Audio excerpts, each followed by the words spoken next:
Hello and welcome, all you fine pastel pony people. So, I am here today with my friend Black Moonlight, who has never seen MLP, not a single episode of Friendship is Magic, not the new movie, or she just saw the new movie. I saw like half an episode, and it had commentary over it, and that's my extent with it. She just watched the new My Little Pony: A New Generation, and so what we're doing here today is we're seeing what exactly her thoughts are on the movie, someone who has never seen Friendship is Magic. So, Black Moonlight, tell us, what were your initial thoughts on My Little Pony: A New Generation? I felt like I got hit by a tornado, because my goodness, was the pacing of that movie fast. Yes, it was. It was way too fast. I'm just saying they're like, I want to process what's happening, and then you're not given a chance. Yeah, it needed another half hour of runtime, at least. Yeah, at least. Or things removed. Like, there was a lot of stuff, like, I think they could have cut out and then, like, focused on other things more. Would have been nicer. Like, did they need the crystal to fail twice? Yeah, that one I don't think they really... Yeah, that's a common criticism I've heard. The one fail would have been enough, but you needed to fail twice. Like, obviously, the Earth ponies had a crystal. Like, these people aren't stupid. Like, the whole point is that none of the ponies are supposed to be stupid, and the fact that they forgot there was an Earth crystal blew my mind. Yeah, I don't even know... The audience could probably put together that there was an Earth Pony crystal, because 3 ponies, 2 crystals, 1 empty gaping hole in the middle. Yeah, it was kind of obvious. And how she got it, like, all of a sudden her dad had the crystal, and I'm like, why doesn't the mayor have the crystal? That was a theme. The mayor was supposed to have the crystal to give it to represent, like, the leaders coming together. And the mayor didn't get to do that. So I was upset about that, too. So I thought I got hit with a tornado. I thought it was like a cute kids movie, but it was definitely back geared to younger audiences. Like, I felt too old for this movie. Okay, so what were your thoughts on the characters? Because there were 5 main characters. Most of them were forgettable. They were somewhat forgettable? I said most of them were forgettable. Okay. Yeah, like that one princess. I'd say both princesses. The pop singer? Yeah, absolutely. I'm in full agreement on that. Especially the pop singer. Yeah. I don't know what her name is. Pipp. I don't know what she was doing in the movie. I liked the idea of, like, I'm not sure if this had ever been done in My Little Pony, because from what I know, I think it's just a group of friends. I liked the idea that this new group is going to have sisters. Like, that to me seems like a cool idea, to have blood relations involved. Yeah, the previous generation didn't have any siblings in the main group, but it did have siblings for the main characters. And there was a main character with sort of a side character. I'm talking about Twilight and Spike, who had sort of it was sort of like a brother-sister relationship where the parents are absent. That's kind of what it was, but they do kind of call him her brother in an episode, but that's about as close as it gets. Yeah, so I like that. Hitch, I think, was pretty good. I have some questions about plot holes related to him, but also, what was up with them making him the love interest of every single one of the female ponies? I don't know. I think what they were doing You know this guy, right?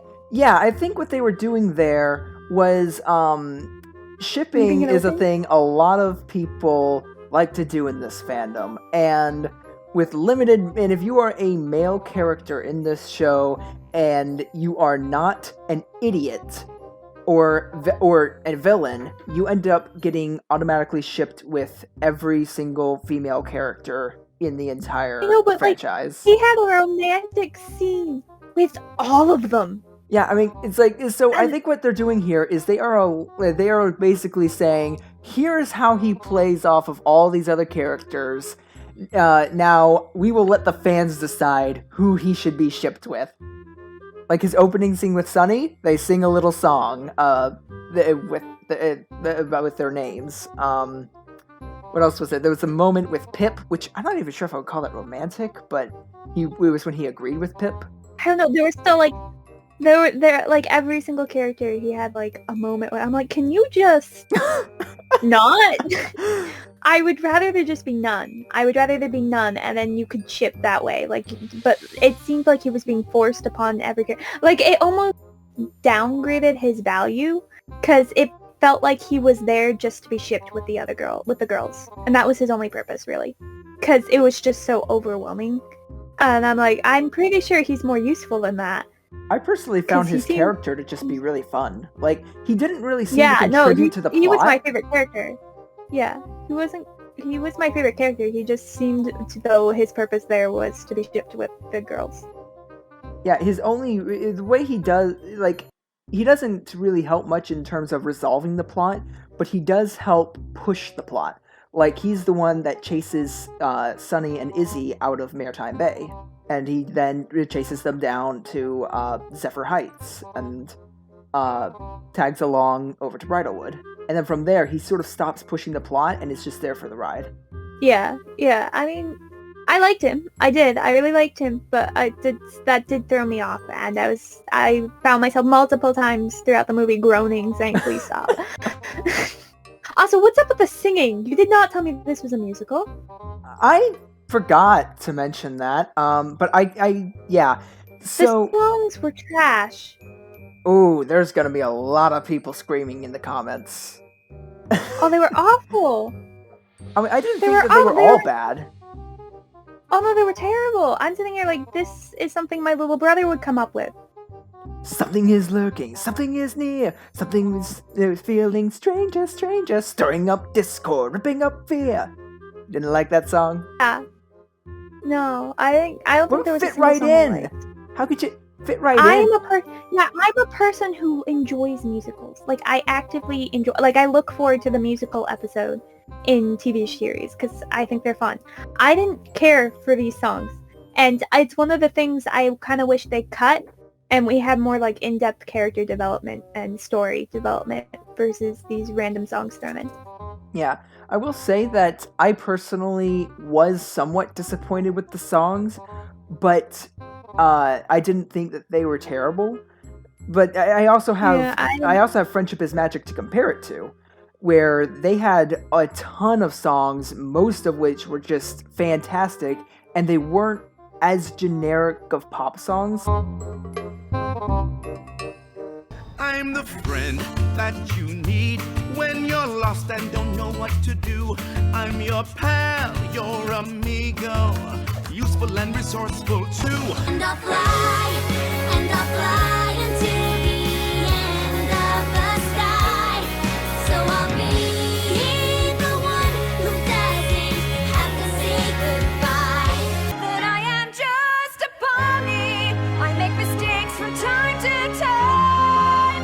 But now I know the real me and put my heart out on the line. Like, in this movie, they had a lot of very generic sounding songs, and they weren't super creative. I think my biggest critique with the songs were either just them describing what they were doing at the moment, which I dislike those type of songs, or it was pushing the message of the movie way too heavily. Like, it was I have a thing with like TV shows and movies where I hate when they're heavy on their message to the point where like they're stuffing it down your face, and this movie was doing that, and I dislike it.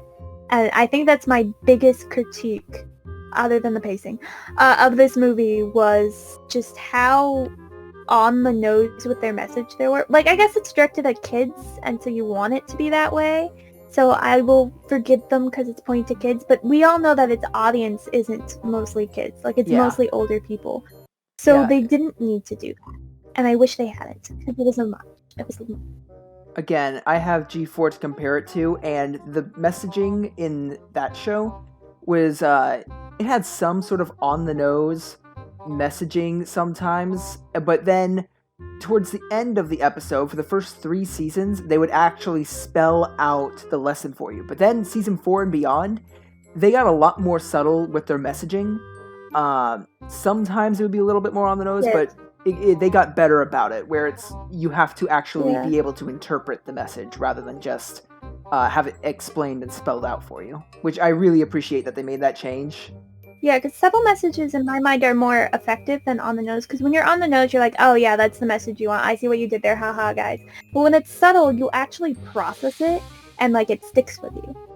An on the nose messaging doesn't stick with you the same as a subtle, deep it into their skin, and they don't notice, and oh wait, they've learned something type thing. I mean, sometimes I guess maybe they felt like they weren't on the nose enough for something, because there were some episodes in G4 that you could go without the lesson being spelled out for you, and it would just be an episode, and you could maybe interpret the lesson, you could maybe pull the lesson from it, maybe you wouldn't notice, but then at the end of the episode, they would literally write a letter of friendship to the princess, talking about what they learned today. That got scrapped by season 4, and I am so glad they did that, because it was so cringy and so on the nose, like we've been saying. Anyway, we're talking a little too much about G4. Let's go back to G5. So, overall, the plot, what did you think of it, first off? Okay, so the plot, my biggest issue with the plot was, I guess, the villains weren't great.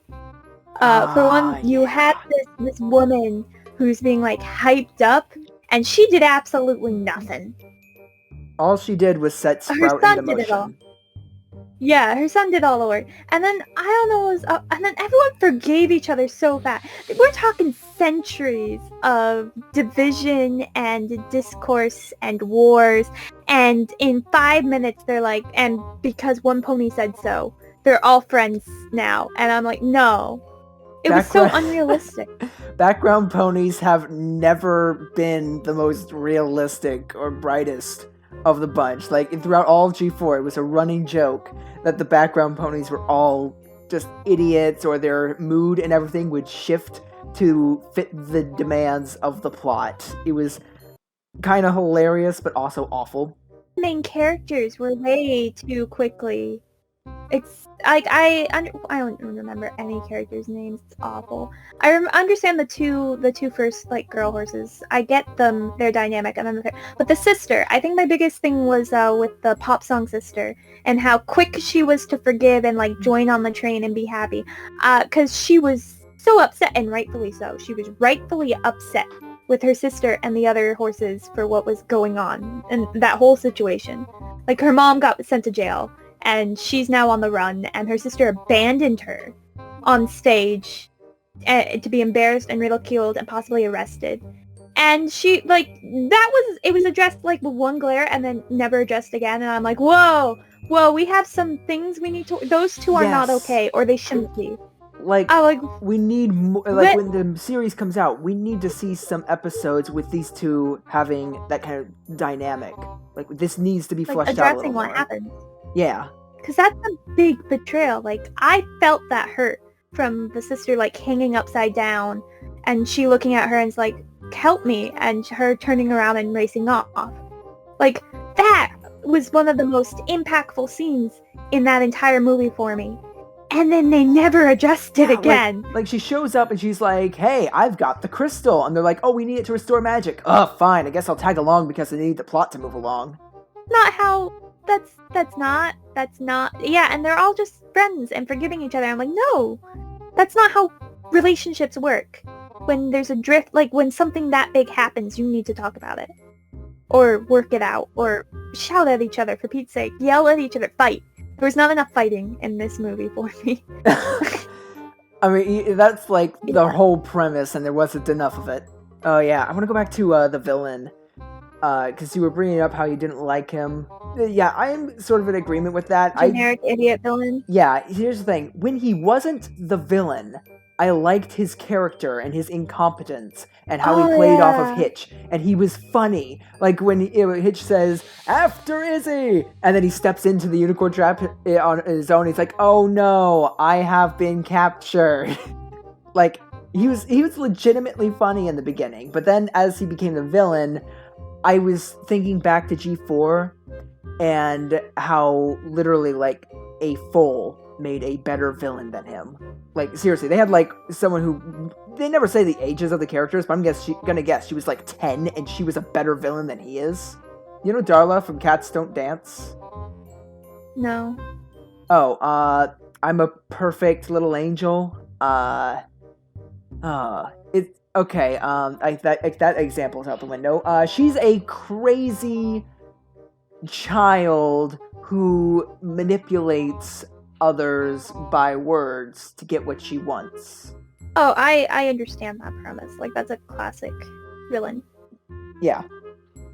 I mean, that's Yeah. what she No, is. And she I made get a far better villain than Sprout did, and I'm surprised at how well of a villain she made. There's a lot of face palming because, again, she is a child, but Yeah. still, I don't think Sprout should have been the villain. I'm not even sure if we really needed a villain. I don't think it did. I think having, like, people's... Because the whole premise was, like, fear of different being the chains that bind you. Like, they literally say that at some point. I guess, like, Sprout was supposed to represent, like, this ignorant person who was acting on his fear and arrogance and stuff. But at the same time, his turn happened really fast, like, from just goofball to I now taking over the world. Like, that was really fast. Like, overnight even mentions that because his mom's like, "Weren't you the sheriff yesterday?" Yeah, see how fast I'm climbing the ladder? And then she's like, "Oh, looks like some pony's getting a big head." Which I've actually heard Dr. Wolf, who is a different analyst, point out that this seemed like a moment of just slight regret that she had, where at first she was trying to push Sprout to be bigger and better, and then she realized, oh, I may have pushed him too far. And then in the climax, she's telling him to stop. She's actually telling him to stop. Yeah. She even throws herself in front of his war machine, trying to get him to stop, and causes him to wreck into the lighthouse. Which Sunny is oddly okay with being destroyed. Her character development, I think, was probably one of the better. Like, her transition from wanting her son and then, like, realizing her son's going too bad and then, like, stopping him was probably one of the better arcs. Yeah, and it was so subtle in that one moment where she says some pony's getting a big head, but if you remove that one moment, suddenly it seems like she just suddenly went from black to white instead of black, gray, white. She had a few other moments, like, scattered in, like, when he was making his machine thing and she looks at it and goes, oh goodness, and stuff like... But the thing is, she was making these things first. She was making things that were designed primarily for protection. Anti-mind-reading helmets, goggles to see into the sky, boots to keep you from being lifted off the ground. The most violent things she had were the splatipults, which and the cage box things, which were only for capturing. She wasn't doing anything violent. Sprout comes in, and he's trying to kill everyone. Yeah, I kind of wish they would have heightened on her on that idea, like, that she wasn't a violent person. Because character-wise, and the way, like, she was advertising these things made her seem very violent. But the truth is, what she was doing wasn't, and she isn't a violent person. Yeah, I really wish they had leaned into that. Maybe they needed a whole other hour of runtime. I don't know.